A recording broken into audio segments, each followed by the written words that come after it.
Hola, ¿qué tal lectores y seguidores de quienique.com? El día de hoy nos encontramos con el representante Pedro Suárez, quien es el ponente del proyecto de reforma a la justicia que presentó hace pocas horas el ministro de Justicia Néstor Osuna. Representante, bienvenido a quienique.com. Muy buenos días, un afectuoso saludo a toda la audiencia de Quién y Qué. Bueno, representante, digamos que este proyecto de reforma a la justicia tiene bastantes dudas, especialmente en la ciudadanía. ¿Qué podría contarnos respecto a esos delitos que podrían ser excarcelables por medio de este proyecto? Bueno, en realidad lo que se propone este proyecto no es dar unos beneficios a unos determinados delitos.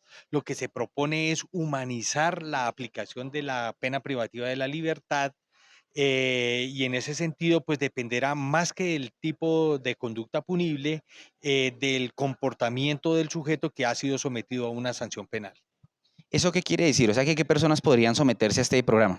Las personas que durante el tiempo de la privación de la libertad que le ha sido impuesta a través de un juez penal se comporten adecuadamente en un proceso de resocialización, que demuestren su intención de salir en libertad para no volver a cometer delitos, que superen las etapas de enseñanza, trabajo y o estudio, como está diseñado hoy el Código Penitenciario y Carcelario, como formas a través de las cuales se supera la sanción penal a través del proceso de resocialización, que es el principio que justifica la existencia de la pena privativa de la libertad en un Estado social de derecho.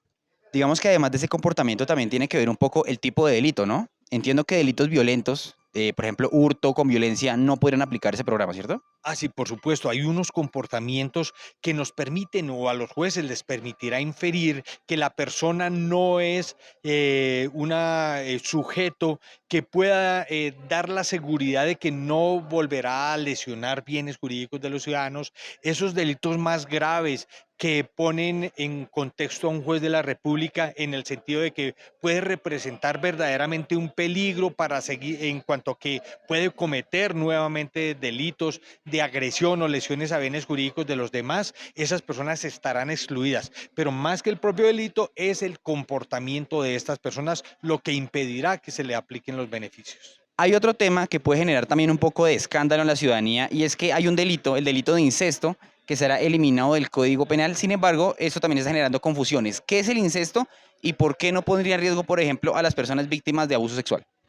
Bueno, el incesto fundamentalmente es una relación sexual íntima entre personas de la misma familia.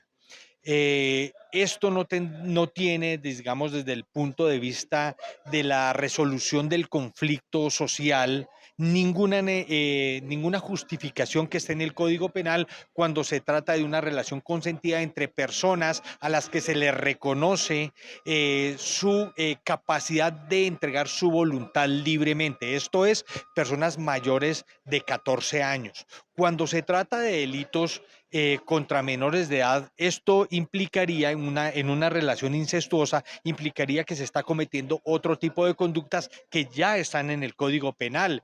Esto es el acto sexual o el acceso sexual abusivo con menor de 14 años. En esos casos se mantiene ese delito, pero no el incesto. El incesto en sí no justifica estar en el Código Penal, especialmente cuando se trata de personas que tienen la capacidad legal de asumir una relación sexual y lo hacen de manera voluntaria. Por esa razón se consideró que se mantienen los delitos de orden sexual y especialmente cuando se trata de menores de edad, cuando se actúa a través de la violencia u otro tipo de abusos, pero el incesto no se justifica que se mantenga como un tipo penal autónomo. Bueno, representante, ¿y qué decirle, por ejemplo, a las madres que tienen demandas contra sus parejas por inasistencia alimentaria? Bueno, la inasistencia alimentaria es un tipo penal que llegó al Código Penal de manera injustificada, en el sentido de que a través del derecho civil y a través del derecho de familia ya existen formas de resolución de ese tipo de conflictos. Las madres o padres de hijos menores que a quienes se les incumpla la obligación por parte del otro padre de cubrir la asistencia alimentaria, tienen acciones, incluso una acción ejecutiva a través del cual se puede cobrar esos dineros. En el Código Penal, de acuerdo, digamos, al sentido que tiene el Estado social de derecho, que es de un derecho penal mínimo, es decir, de intervenir lo menos posible por lo menos en lo que tiene que ver con la cárcel, en la resolución de este tipo de conflictos, se tiene que no se justifica hoy por hoy mantenerlo como un delito, porque ya existen otras formas de resolución. El derecho penal en un Estado social de derecho es la última opción, la última ratio, mientras que nosotros hemos venido aumentando el Código Penal como primera opción para resolver los conflictos, cuando casos como el de la inasistencia alimentaria ya tienen cómo resolverlos a través de otras vías judiciales. El ministro de Justicia señalaba que, por ejemplo, las penas máximas cuando son múltiples crímenes es de 60 años, cuando hay un solo crimen muy grave son de 50 años. Esas cifras se reducirán en 10 años, ¿no? ¿Por Sí. qué el ministro de Justicia determina esto? Básicamente, la propuesta que hace el ministerio es de acompasar el monto de las penas con una realidad que contiene la propia Constitución Nacional. Aquí en Colombia está prohibida la pena perpetua, una pena de 60 años, sin la menor duda, para una persona mayor de edad, que es la que es sujeto del Código Penal de 18 años, sin la menor duda es en términos razonables una cadena perpetua. La idea es ir acoplando cada vez más esto a los estándares internacionales, a las normas internacionales de derechos humanos, de manera que no se exceda en el uso del derecho penal como forma de resolución de conflictos sociales. Bueno, representante, finalmente, ¿qué va a pasar con las personas que están detenidas por protesta, por manifestación?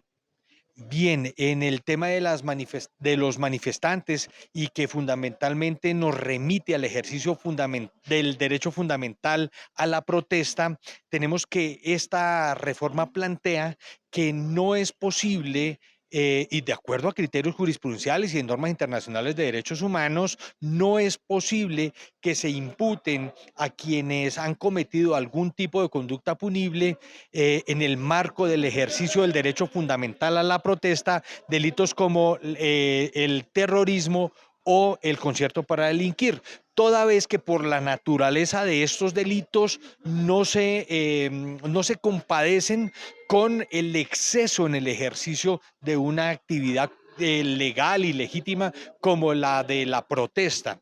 Entonces, ya existen normas que sancionan el daño en bien ajeno, que sancionan las lesiones personales y cualquier otra conducta que se pueda cometer en exceso en la actividad del ejercicio del derecho a la protesta, que insisto, es un derecho fundamental y que por ese solo hecho no se puede pensar que se puede actuar en términos de terrorismo, que son delitos contra la seguridad pública, o en el delito de concierto para delinquir, que impone la creación de un grupo organizado para cometer delitos, lo que no se parece nada al ejercicio de la protesta. Eso quiere decir que, por ejemplo, una persona que en el marco de las protestas del paro nacional, hubiera, no sé, maltratado, hecho uso de material explosivo o algo así, esa persona sí podría ser condenada.